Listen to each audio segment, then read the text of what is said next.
외교통일위원회 간사를 맡고 계신 우리 김영배 간사님의 말씀 청해 듣겠습니다. 네, 국민 여러분, 외교 안보가 무너지고 있습니다. 한미동맹이 그 근본에서부터 흔들리고 있습니다.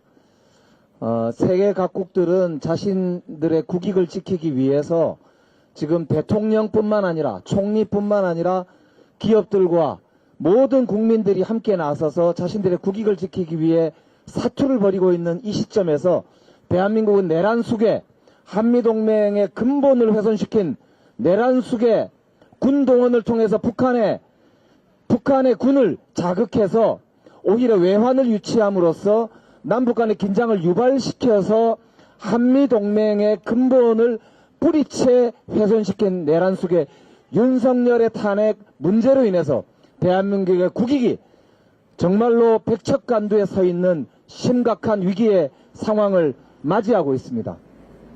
이런 상황에서 우리 국민들께서 또 다른 걱정을 하게 하는 것은 참으로 한심하기 짝이 없는 일입니다. 제가 본격적으로 말씀드리기 전에 하나만 딱 말씀드리겠습니다. 심우정 검찰총장이 왜 내란 속의 윤석열에게만 시간 단위를 계산해서 구속 취소를 허용하고 즉시 항고를 하지 않았는지에 대해서 의문이 있었는데, 이제 보니까 이게 혹시 자신의 딸의 취업과 관련해서 어떤 특혜를 받았기 때문에 윤석열 대통령에게 또 다른 큰 빚을 져서 그렇게 윤석열 대통령을 풀어줄 수밖에 없었지 않았나 라고 하는 국민의 물음에 즉각 답해야 된다라는 말씀을 드립니다. 공수처는 관련된 고발 사건이 접수가 된 것으로 압니다. 즉시 압수수색하고 수사를 진행하시기 바랍니다. 시간이 가면 이런 사건의 특징상 모든 증거는 빠른 시간 안에 인멸됩니다. 모든 사건의 가장 중요한 것은 시간입니다. 증거인멸에 시간을 주지 않아야 합니다. 검찰총장 정도 되면 보시면 알겠지만 즉각 대검의 대변인이 검찰총장 개인의 변호인처럼, 검찰 전체가 법무법인처럼 대변인을 자처하고 나서서 성명도 발표하고 백브리핑도 진행하는 등 검찰총장을 비호하는 활동을 조직적으로 전개하게 됩니다. 그 중에 하나가 우려되는 것이 검찰총장이 직접 전화하지 않았다 하더라도 어떤 보이지 않는 손에 의해서, 사주에 의해서, 지시에 의해서 외교부나 검찰이 다른 통로를 통해서 어떤 내통이 있었지 않은가라는 의심을 할 수밖에 없을 텐데, 공수처가 그 관련 사실을 확인하기 전에 관련된 증거가 은폐될 우려가 있다는 점, 국민들이 우려한다. 이걸 똑똑히 아시고 관련 수사를 즉각 시작하시고 압수수색을 진행하시고 직접 관련된 관련자들의 휴대폰과 통화기록 그리고 업무 일지 등을 꼼꼼히 확인하는 절차가 반드시 즉시 이루어져야 된다라는 점을 강조하고 싶습니다. 한미동맹에 대해서 한마디만 말씀드리겠습니다. 한미동맹이 무너졌습니다. 70년 한미동맹의 역사에서 이번 윤석열 비상계엄 내란 사태만큼 심각하게 한미동맹의 결정적인 훼손을 가져온 사건은 없었습니다.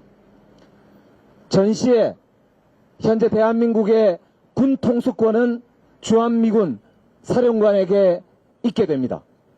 그래서 북한과 관련한 어떤 군의 움직임이나 군의 작전이나 군의 동원과 관련해서는 미국과 미군 사령부와 반드시 협의를 거치는 게 그동안 한미동맹의 규칙이요 관례였습니다. 잘 아시다시피 내란의 그 밤 주한미 대사가 여러 차례 우리 외교부 장관을 비롯한 외교당국과 대통령실을 비롯한 주요 간부들에게 전화를 했으나 전화도 받지 않을 뿐만 아니라 사실관계를 정확하게 이야기해 주지도 않았고 자신들의 입장만 강변했다고 합니다. 미국 당국이 난리가 났을 것 아닙니까? 미국 대통령실과 주한미군이 어떻게 대한민국의 군 당국을 신뢰할 수 있단 말입니까? 이것 하나만으로도 이미 한미동맹은 대한민국 대통령이 어떤 짓을 벌일지 모르는 그런 상황에서 이미 훼손되고 무너져 버렸다라는 점, 이걸 분명히 국민들께서 아시기 바랍니다. 미 당국에서는 오히려 윤석열 대통령이 돌아올 경우를 오히려 우려한다는 말까지 있습니다. 자신들이 그토록 민주주의 가치를 중심으로 민주주의 동맹국가, 가치 동맹국가로 함께 전 세계 시민들과 함께 전 세계 평화를 지키는 우방국 동맹국으로 강조해왔던 대한민국이 민주주의를 거스르고 북한의 군사도발을 유도하려고 하는 군작전을 시행했다는 의혹을 받고 있는 대통령이 파면되지 않는다? 이것이 어떻게 한미동맹을 유지하는 그런 길이 될 수 있단 말입니까?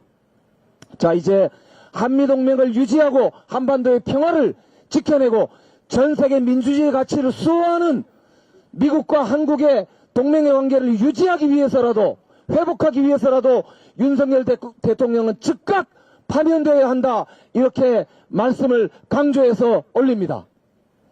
두 번째 말씀 올립니다. 오늘 또다시 트럼프 대통령이 관세와 관련된 성명을 직접 여러 차례 반복해서 발표하고 있습니다. 어저께 현대자동차의 회장인 정의선 회장이 미국에 직접 가서 30조에 달하는 대미 직접 투자에 대한 계획을 설명했음에도 불구하고 1년에 100만 대씩이나 한국에서 미국으로 수출되고 있는 현대자동차의 25%의 관세가 예외 없이 적용될 것이다 라고 하는 미국의 발표가 있었던 걸 보면 앞으로 수출통상국가인 수출통상국가인 대한민국이 반도체와 배터리 등 주요 수출 품목에도 예외 없이 관세가 부과됨으로써 수출 전선에 빨간불이 켜질 수밖에 없다라고 하는 명약관화한 위기가 눈앞에 다가와 있는 상황입니다. 이런 상황에서도 대한민국은 대통령의 내란 사태로 인해서 권한대행이 미국의 대통령 혹은 대통령은 둘째치고라도 주요 책임자와 통화조차 못하고 있습니다. 이런 상황을 언제까지 방치하시겠습니까? 헌재에 거듭거듭 촉구합니다. 대한민국이 수출통상국가로서 우리 경제를 지키는데 결정적인 장애물이 바로 윤석열 대통령입니다. 한시라도 빨리 윤석열을 파면해야만 대한민국이 수출 전선을 지킬 수 있고 경제를 지킬 수 있다라고 하는 말씀을 드리면서 즉각 윤석열을 파면해달라는 간절한 호소를 헌법재판소에 드립니다. 헌재여 국민의 말씀을 들으시기 바랍니다. 이상 말씀 올렸습니다. 고맙습니다.